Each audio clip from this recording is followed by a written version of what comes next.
Suv ta'minoti tizimini modernizatsiya qilish, infratuzilmani yangilash, kommunal xizmatlar sifatini xalqaro standartlar darajasiga olib chiqish borasidagi ustuvor yo'nalishlar hisoblanadi. Buxoro suv ta'minoti va Buxoro hududiy elektr tarmoqlari korxonasi aksiyadorlik jamiyatlariga 67 ta maxsus texnikaning topshirilishi ham hududdagi xizmatlar sifatiga ijobiy ta'sir qilishi kutilmoqda. Tafsilotlar navbatdagi lavhamizdan o'rin olgan. Buxoro suv ta'minoti aksiyadorlik jamiyati tomonidan suv ta'minoti infratuzilmasining barqaror faoliyatini ta'minlash, avariya holatlarining oldini olish hamda iste'molchilarga ko'rsatilayotgan xizmatlar samaradorligini oshirish maqsadida jamiyat tasarrufiga 45 dona zamonaviy maxsus texnikalar topshirildi. Ular yordamida suv tarmoqlarida yuzaga keladigan nosozliklarni qisqa muddatlarda aniqlash, avariya holatlariga tezkor munosabat bildirish, ta'mirlash va tiklash ishlarini samarali tashkil etish imkoniyati yanada kengayadi. Ichimlik suv ta'minoti va oqova tizimida juda ham katta islohotlar amalga oshirilmoqda. Bu albatta Osiyo infrastruktura va investitsiya banki mablag'lari hisobidan 7,2 million dollar evaziga 45 ta maxsus texnikalar suv ta'minoti tasarrufiga topshirildi. Bu texnikalar o'sha aholiga sifatli xizmat ko'rsatish, avariyalarni o'z vaqtida bartaraf etish hamda sifatli ta'mirlashga o'z xizmatini ko'rsatadi.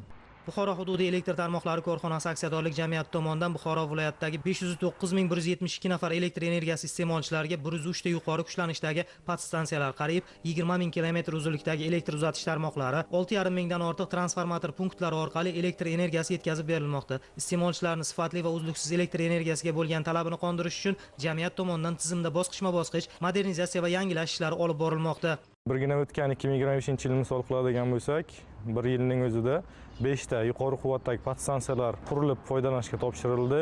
Undan tashqari hududlardagi iste'molchilar elektr ta'minotini yaxshilash uchun 230 dan ortiq transformator punktlari qurilib ishga tushirildi. Joriy yilda ham Buxoro shahrida joylashgan sanoatchi podstansiyasini quvvatini oshirish ko'zda tutilgan. Shu bilan bir qatorda Galasiyo 110 ga o'yin hamda Jondor tumanidagi Jondor 110 ga o'yin podstansiyalarini quvvatini oshirish ko'zda tutilgan bo'lib, ushbu podstansiyalar uchun ham 2 dona 25 ming kW quvvatdagi va 1 dona 40 ming kW quvvatdagi kuch transformatorlar olib kelingan. Hozirgi kunda kuch transformatorlarini o'rnatish jarayonlari olib borilmoqda. Aholining elektr energiyasi ta'minotiga bo'lgan talabini qondirish, joylarda elektr tarmoqlari xizmatini rivojlantirish, zarur infratuzilma tarmog'ini shay qilish maqsadida moddiy texnik imkoniyatlar yaxshilanmoqda. Xususan, viloyat, shahar va tumanlari elektr ta'minoti bo'limlariga mobil xizmat sifatini yaxshilash maqsadida xorijda ishlab chiqarilgan zamonaviy rusumdagi 22 dona elektromobil olib berilishi misolida ham buni izohlash mumkin. Buxoro hududiy elektr tarmoqlari aksiyadorlik jamiyatida 105 ta 110 35 kilovoltli podstansiya